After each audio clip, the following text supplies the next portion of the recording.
Reece Shearsmith and Jeremy Dyson are with us, by the way, today. Thank you. By the way, this is big time.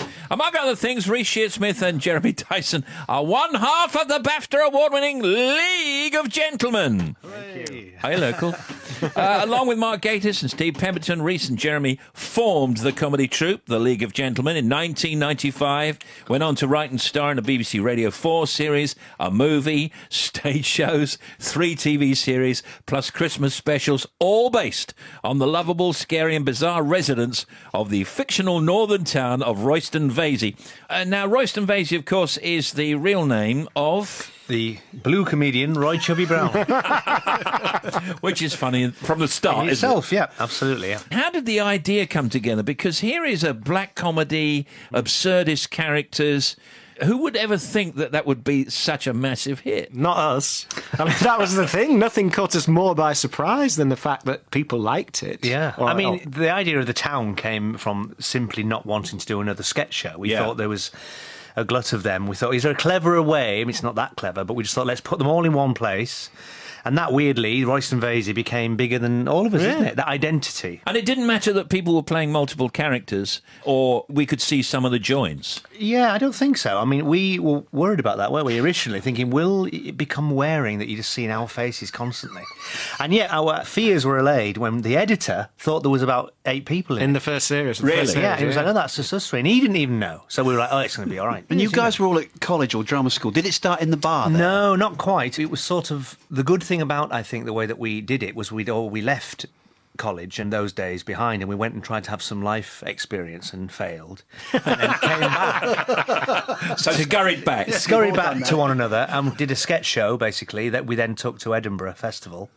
And from there, that was where we got people people that weren't just our friends being kind. It was BBC, Radio 4, and that was it, 10 years of the League of Gentlemen. And what about the catchphrases and all of the characters? How come they became so well known? Yeah, I mean, I think they're so...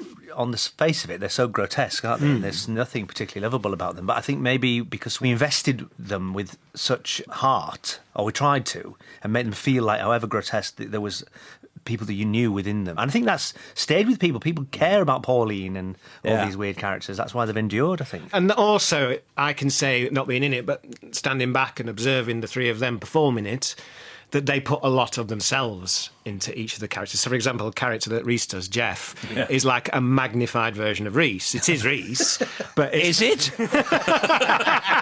My daughter said it's you, but toned down. Toned down? Yes, exactly, yeah.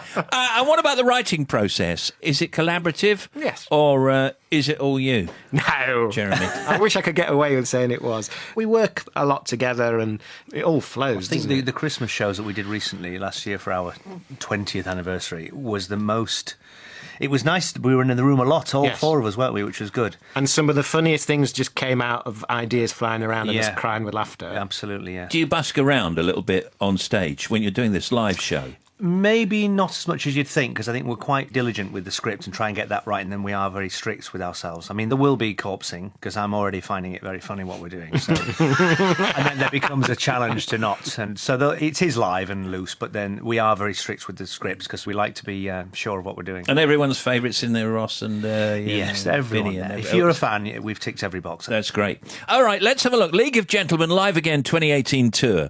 August, Monday 6th, Barnstaple, Queen's Theatre, and then Barnstaple, Queen's Theatre on the 7th.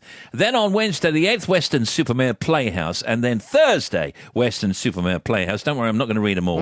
And then we're on to Exeter. That's Friday 10th. And then following that, Torquay, Portsmouth, Cambridge, Ipswich, Dublin, Belfast, Buxton, Southport, York, Carlisle, Sunderland, Glasgow, Edinburgh, Leeds for the League of Gentlemen Live Again 2018 tour. You'll need to see this. September, Manchester, Nottingham, Hull, Oxford, Cardiff, Plymouth, Nottingham, Brighton, Birmingham, Leeds, Liverpool and Blackpool. And then we've also got Sheffield, Manchester, London, Bournemouth, rounding off at the Hammersmith Apollo. Several shows in London, so it's like a bit of a homecoming. Yeah, and also we put on extra shows, put on extra London shows. If you think you couldn't get in, you might be able to, because we've added new shows. Extra shows. Extra shows. Wow. Can you believe it? You can see the League of Gentlemen Live Again on tour across the UK then, as I mentioned, starting on the 6th of August in Barnstaple. Barnstable through until the 29th of September, but with extra shows also. It's Reece and Jeremy. Thank you very much, guys. Thank you so much. Thank you. Thank you. Great. Thank you.